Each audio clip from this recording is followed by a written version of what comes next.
This is a training session on the 17 indisputable laws of teamwork.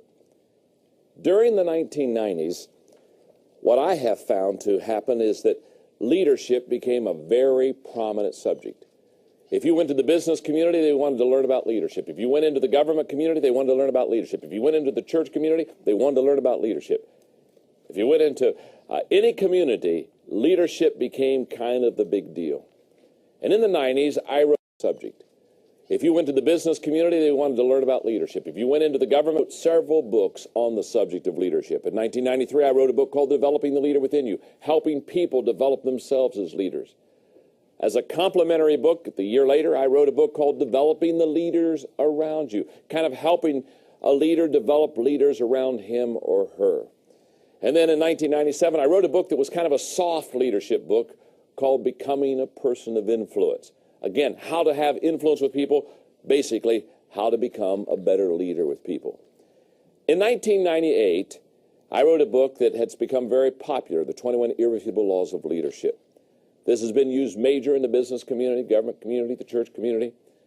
And this was a book that helped people understand that there were certain laws that if they learned those laws, if they obeyed and followed those laws, they would become very effective as a leader. And I followed the 21 Irrefutable Laws of Leadership with a book entitled The 21 Indispensable Qualities. I talked about what are the qualities that need to be inside a person to be the leader that they really want to become. Then I followed that up with a kind of a Christian religious leadership book called The 21 Most Powerful Minutes in a Leader's Day, where I took the 21 laws and applied it to biblical characters so that people could, again, identify the laws with people who really did a good job with them. Okay.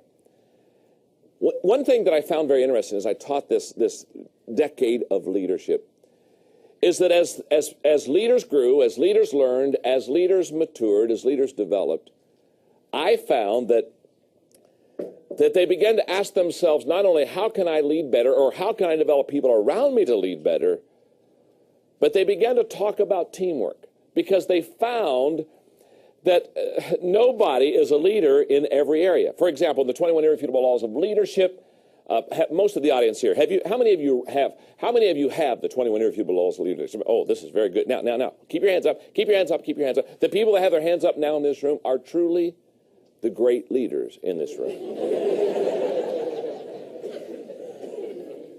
Now, you noticed, didn't you? You noticed I did not ask how many have read the 21 Irrefutable. That's way too big of a risk. I'm not going there. I wouldn't touch that with a 10-foot pole. Okay.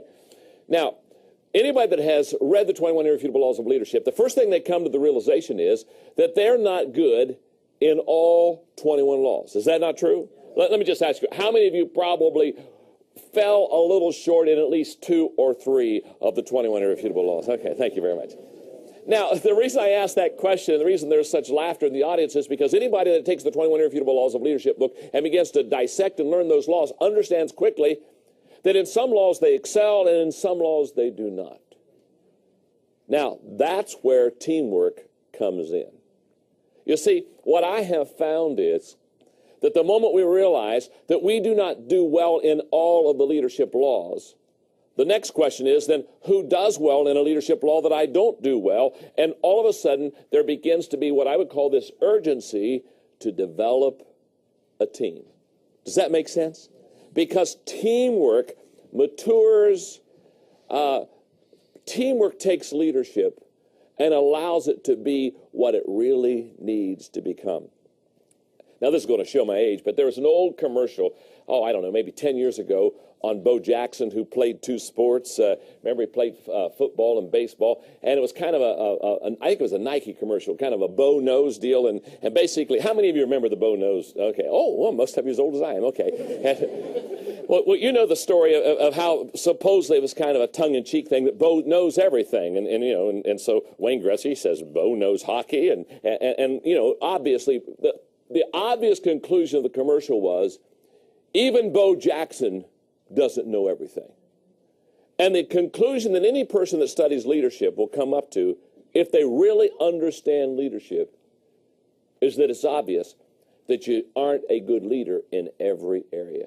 Therefore, the need for teamwork. And that's what this training series is all about. Now, I need to do one more thing, and then we're going to teach the first law of teamwork. Here's what I need you to understand. If I were sitting where you are, and I would be taking the notes that you're taking, I would be asking myself the question, what makes a teamwork law truly a law? I mean, why don't you say, John, this is a teamwork thought, or this is a teamwork principle, or this is a teamwork idea? Well, I use the same grid that I use for the 21 irrefutable laws of leadership for the 17 indisputable laws of teamwork. The very same grid, because I have to, as I teach teamwork to you, it's my desire to give you a solid foundation that you can literally lean on and go to the bank on and build your teamwork off of. So let's look at the qualifying tests to becoming teamwork laws. There are 4 of them. Number 1, they're not based on culture, gender, or age. Very simply stated,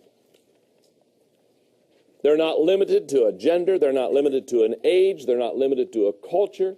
In fact, we teach teamwork, we teach leadership internationally through our equipping organization, the Enjoy Group. And what I have found is the laws of leadership, they work in every country. The laws of teamwork, they're going to work in every country. Why? Because they're not limited. That's what makes it a law. Number 2, they relate and apply to all communities. They apply to the business community, they apply to the government community, they apply to the religious community, they apply to the academic community. In other words, these teamwork laws will work anywhere. As you view this video, and as you study teamwork, no matter what your situation, these laws will work in it. Number 3, they are recognized by other teammates as teamwork laws. In other words, very simply, we just sit down with players on teams and we ask them very, very pointedly, are these teamwork laws working? Is this truly a law? Is this something you can really go to the bank on? And finally, number 4, they stand the test of time. In other words, they're not dated, they're not faddish, they're not in now, and 5 years from now they'll be out. These teamwork laws worked in the 1900s, they're working now in the 2000s, they'll work in the 2100s. They are not limited to time. Let me make 4 observations about the laws that you're about to learn concerning teamwork. Number 1, these laws can be learned. You can learn these laws. The reason I know that is for many years now I've been training teams. For many years I've been developing team members. I could put a name behind every teamwork law that you're going to study. I promise you, you can learn these laws. Now, I want you to just look at your neighbor and I want you to say to him right now, even you can learn these laws.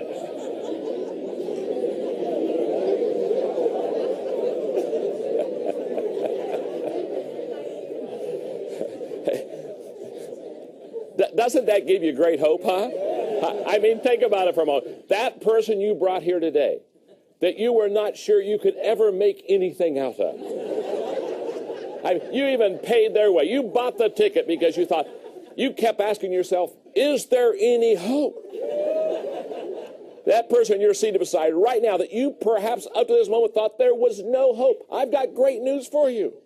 Even they can learn these laws. Makes you feel good, doesn't it? It also makes you wonder, why did they buy that ticket for me? Second observation, very simply, these laws stand alone. I'm going to teach you 17 laws of teamwork today. I promise you they stand alone. What do I mean by that? Very simply, you don't need to learn law number 1 to go to law number 2, to go to law number 3, to go to law number 4. They stand alone. You may not do good on 1, but you do very good on 2. In other words, they don't have to have any sequence. They aren't to be built upon. Number 3, these laws carry consequences. Simply stated, if you do well on these laws, you're going to develop a good team. If you do poorly on these laws, you're not going to have a good team. You're going to rise and fall on how well you're able to learn and implement these teamwork laws with your team. And the final observation, these laws are the foundation of teamwork. These are the laws that you build your team on. Let me give you one suggestion before I teach law number 1. This is what I call a training suggestion for you. If I were you, and I just finished watching the introductory part of this training series, what I would do is I would ask myself, how can I best be a team member, and how can I best develop team members around me? And I'm going to suggest that you do 4 things that will be greatly helpful in developing yourself as a team member or developing your team. Number 1, read the book, The 17 Indisputable Laws of Teamwork. Start there. Read the book. After you have read the 17 Indisputable Laws of Teamwork, the second thing I would encourage you to do is watch these training videos. And I would encourage you to watch with your team 1 video a week. Each law is going to be 15 to 20 minutes in length. Very simply stated, what I want you to do is every week sit down with your team, watch one of the laws. Now, number 3, reread the law that you just watched on the video. Let me explain.